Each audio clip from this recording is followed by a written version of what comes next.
Hello guys and gals, it is I the Monster, and today we're talking about the Pokemon Presents. We're doing a whole recap of the entire show. I'm going to skim some of it. There's going to be a lot of opinions and thoughts, mostly opinions in this video. But please, before we begin, will you like and subscribe, because I am on the road to 1,000 subscribers. And I know with your help we can do it. So let's get started with the video right now. Booyah! So it's funny, I ended up watching this show at my job, but I ended up keeping tabs on everything, and I got very nostalgic / emotional at the beginning of it when the head person from the Pokemon company came out and talked about the series beginnings and how Pokemon is now 30 years old. Like, holy crap, thinking about that is insane. And, you know, growing up with Pokemon in the 90s really, in a lot of ways, for many people, was like our version of our parents. When they used to talk about the Beatlemania, we had Pokemania, and it just overtook the zeitgeist. So very interesting, very emotional kind of, but like a cool little start to the beginning of the thing. Again, I'm not going to go over every single detail, so just if you're here for the game stuff, that's what we're doing here. So they started off this show with something called the Pokemon Game Music Collection. And it was essentially like they took a Game Boy and they sell this fake little Game Boy player with 45 red and blue music cartridges, and you stick them in the Game Boy and you play different songs from old school Pokemon Red and Blue. It's basically the 2026 version of hit clips back in the, I think, early 2000s, maybe late 90s. If you remember that, I'm really aging myself. And you put the cartridge in, the little MP3 cartridge, and you listen to music. I think it's cool. Nostalgia is a hell of a drug, but $70 for a little Game Boy that plays red and blue music, like, I'm good, bro. I don't need that. I just thought it was interesting. It was a cute thing, but I'm like, I don't know if I would have started the show with this.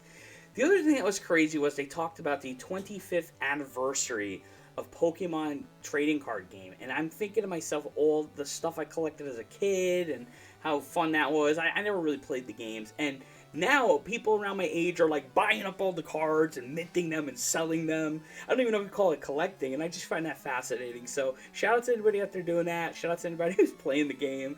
It's not really my thing, but it's fun to see that that's been going as long as it has, and that's kind of crazy. And what's even crazier is Pokemon Go is turning 10 years old. Like, I remember when that came out, I was making fun of my friends, I'm not even going to lie about it, for playing it, but it took off, man. I mean, just like anything else with Pokemon. And so, that's another thing that's amazing to me. I know they're doing an event for that with a whole bunch of Pokemon. So, very cool. I got to tip my hat to Pokemon Go for that. Pokemon Masters was like a mobile game. I'm not really super familiar with it, but I saw, the thing that really intrigued me was they're doing an event where they're bringing in Red from Red and Blue, and it looks like Ken Sugimori's art, kind of, and I loved that they did that. They showed two other characters, but it was almost like you showed the most cool character you could, and then you showed two characters that are going to be completely irrelevant to him. And I was just like, wow, like they actually sort of acknowledged Sugimori's art for once. That's a big one. If you know, you know. And so that was another thing. I was like, okay, that's pretty cool. I'm not going to lie about that. Pokemon Cafe, that like puzzle game they put on the Switch, I think it's free to play. They're doing an event with like adding more starters from other games, so that's cool. I respect that they're doing that. Pokemon Unite, the MOBA game on Switch, which I played the first year. I got like platinum with like Snorlax. It was crazy.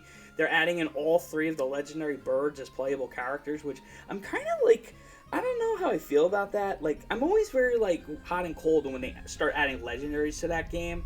But, to each their own, they're going to do what they're going to do. And I guess, again, they have an audience. I personally think if they were to do an update for that game where it had more, like, ability to speak to your teammates, that game could change completely overnight. That's just my opinion, at least. So the big thing, one of the first big things they announced was they're finally bringing Pokemon XD Gale of Darkness to the Nintendo Switch 2 NSO. And it's really crazy and kind of surreal to me that they're finally bringing that one over in particular. It's a very expensive game. It did not have a big print run. And it's like a sequel to Pokemon Coliseum. So not a lot of people played it. I didn't even play it. But I just found it fascinating. That was the one they were going to go with first over Pokemon Coliseum, a game that they announced. I was really hoping that they were going to do this one first. I love this game.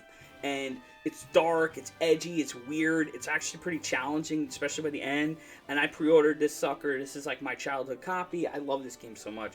I was really hoping for Pokemon Coliseum, but I'm still excited. I'm not mad about it. It's just a weird, like, why would you go with that one first before this one kind of decision.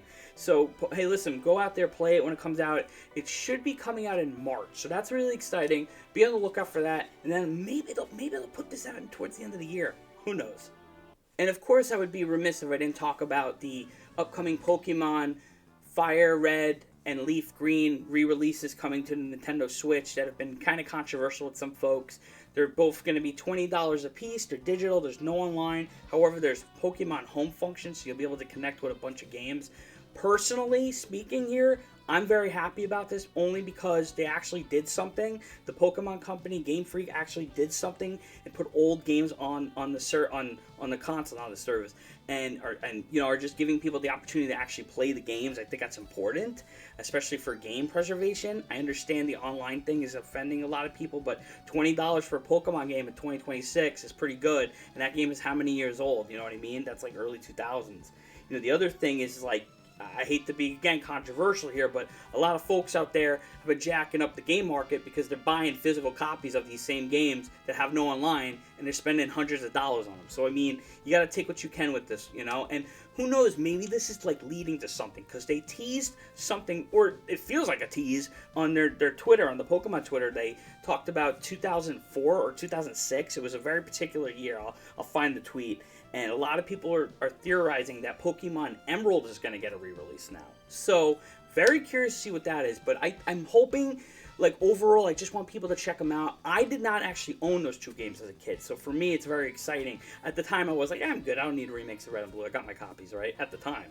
Now, I'm like, okay, I'll check them out. So, I'm very intrigued. Hopefully, this leads to a Heart Gold, Soul Silver re-release. That one should have online, but even if that one didn't have online, that's the game that we really need. It's so popular, it's so beloved.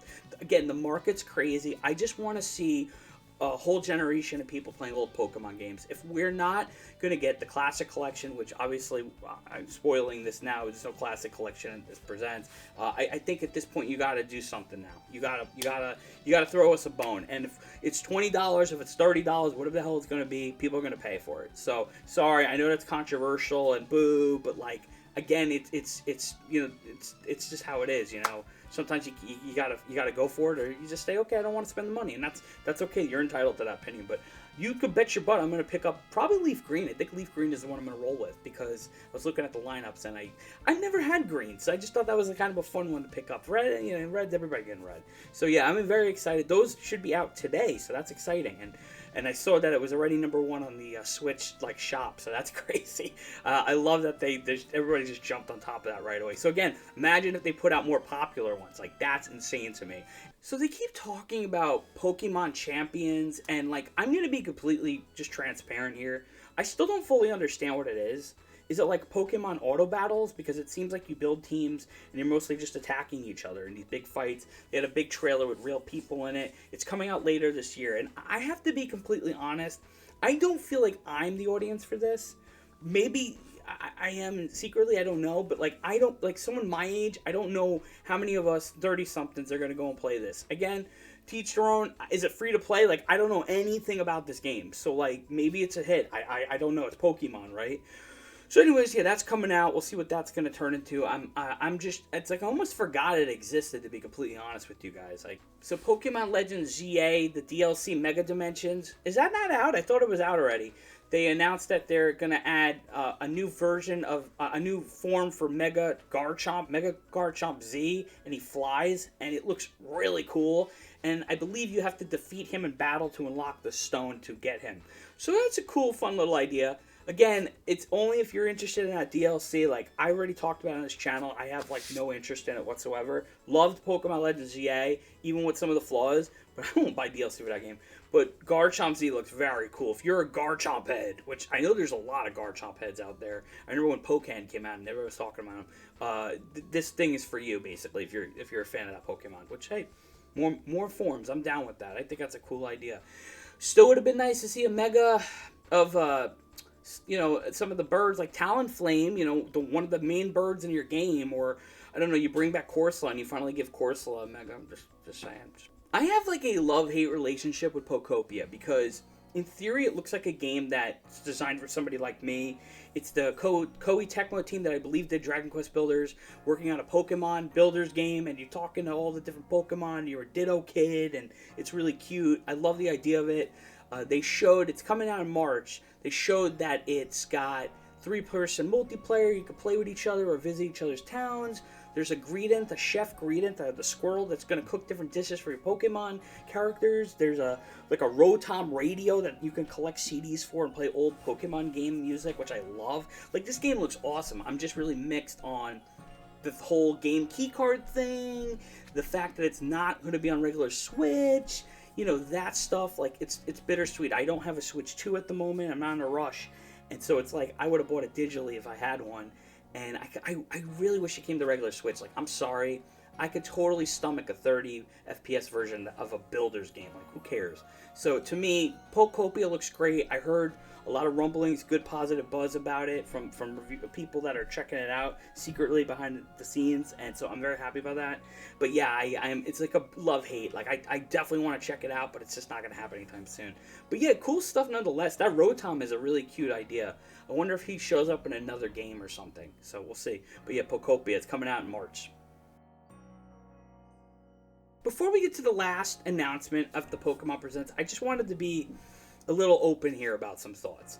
So I talked about it prior. I mean, I wasn't expecting like a classic collection, but I really wanted something of that deep down. And I saw that in Japan, they dropped all of this exclusive classic merch. Nindorito versus Gengar intro t-shirt, oh my god, the Chunky Pikachu Classic plushie, which is incredible, the St. Anne statue, miniature cartridge keychains, and I'm thinking to myself, like, tell me this is not going to show up here. And sure enough, none of it showed up on this thing. And I'm very disappointed and bummed because this is the one time where I would have been like, yeah, I will shell out some money for some cool merch that I can't get anytime, any place, just at any point. That's really interesting to me. So really was bummed about that. I got to be real. Like that, they lost a lot of points at me on that. Like, this is the thing with the Pokemon Presents. They're not bad shows. A lot of the time they're just giant marketing campaigns, right? Like, let's keep it a buck. But this one, the 30th anniversary one, like, this is the one where I'm like, homie, you better fire on all cylinders. Luckily, slowing down. Luckily, the last game they showed was full, all gas, no brakes with it. You gotta know what I mean. I can't do the Jacob Fatu thing. I'm sorry, guys. Okay, so it started off with this character in like almost like a shack. He's looking at a book of all the Pikachus. These Pikachus are going through all the different Pokemon games. They open the door, there's these 2 tan Pikachus all vacationed out. One was a male, one was a female. They were super realistic, weird looking, cute. And it pans to this giant island zone that's based off of like Southeast Asia. I'll correct it if I have to. Beautiful, like, looks really great visually, water everywhere. We're back in Gen 3, ladies and gentlemen. Ruby and Sapphire, we're back, boys. No, but it is a lot of water. Looks really beautiful visually. It's like an island vibe. I'm like, okay, love all the water stuff. I saw the lava cave. I'm like, all right, you got me. This is it. And sure enough, it was Pokemon Winds and Pokemon Waves, which is probably one of the most leaked games in existence. It's Pokemon Gen 10. And it looks fantastic, in my opinion. I know there's going to be people that still criticize the graphics, and I get that. But, man, look how far we've come, man. It looks awesome. Then they shot like a background of the 3, and then showed the front, and they showed the starters. You had Gekwa. It was Browlet. Is it Browlet? Brout? See, so I thought it was Rowlet's cousin or whatever. And then you had, I'm going to look at my sheet. I'm sorry, guys. Pomban? Anyway, so Gecko, big fluffy dog, another bird that kind of looks like the Angry Birds dude, or Rowlet, like, I don't know, Rowlet's cousin. The fire dog was naturally the most popular. The water one's the Gecko, the bird's grass, just putting that out there. I've personally, like, here's the dealio. I think these starters look really good. I think they're a little derivative of older ones. However, I think they all look great. Like, they all look really good. And I have no problem with any of them. The dog is very popular. I'm going with Gekwa. And I am praying to the gods that this gecko turns into a badass lizard. I keep saying it. We need like the second coming of Feraligatr or something. I need it, especially after the last water starter or so. I mean, enough now. Enough with these weird little... Like, let's get back to, like... I want the Gen 2 vibe. Give me... Even Gen 3. Give me that vibe, bro. I want something that's brolic, that's gonna, like, rip a coconut off a tree and bash you over the skull with it. You know what I'm talking about? Maybe he turns into one of those spitters from Jurassic Park. Yeah, I don't know. You know, I just hope all of them look really cool by the end. But yeah, excellent stuff. And then the biggest bombshell of the whole thing, okay... Hold your horses, is it's coming out in 2027. It's not the big holiday game. It's Mario. Sorry, who said that? So, 2027. And now a lot of you out there go, oh, GTA. Guys, I love you. I respect you. Grand Theft Auto is going to destroy the gaming industry. But Pokemon is the #1 media franchise on planet Earth. Look it up. It's everywhere. I don't think they're that concerned about GTA. I'm just being honest with you. I think this is the feedback that we have been giving them for some time now to stop rushing out your damn games and actually put the work in, put the quality in, because this is your 10th generation. I was going to make a video about this. I had a whole thing set up. And this is your 10th generation, your 30th anniversary. You only get one opportunity. It doesn't matter how much money you're worth. If you don't celebrate your anniversaries that actually matter and you do it and you don't do it the right way, you're screwing everybody. You're screwing the fan base. You're screwing all the people that work on these games. I'm keeping it real. So, Pokemon Gen 10, very excited. Let them cook. Let them take their time. People are going to still crap on the graphics. Cry more. I don't care. I think everything looks great. 7.8 water. Water looks great. Everything looks awesome. I'm very excited.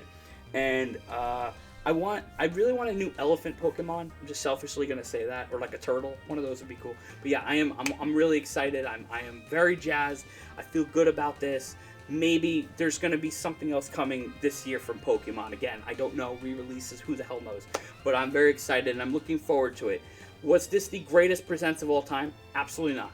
But it was very good. It was good. So, not rating it. I'm not doing that. It's weird. But yeah, anyways, tell me down below what you think. Are you excited? What are you excited about? Tell me. And please, who's your starter? What are we doing here? What's your favorite? What's your favorite of the three? Let's go. Which one are you getting? I cannot wait to see the evolutions. I can't wait to see the legendaries. I hope with this big map, it's going to be huge and every legendary zone feels important again. That's one thing from Gen 3 that they really need to go back to. Is like when you went and saw the Reggies, you literally pissed your pants. Or like when you went and saw Rayquaza in the Broken Temple, you were like, bro, we're about to go on a journey, son. Like that's what we need. We need to get back to that with Pokemon. Because I think they lost some of that mystique. So anyways, guys, will you please like, comment, subscribe, share, ring that bell, do whatever you got to do, and I appreciate you all so much. I'm on the road to 1,000 subscribers. I'm not going to talk your head off about it anymore, but I just know we can do it. And I appreciate you all for watching this video, for letting me yap, letting me talk, and express my opinions, because after all, guys, I am the monster. If I don't have an opinion on Pokemon, gaming YouTube is cooked. Anyways, guys, I love y'all. Peace out, and catch y'all later.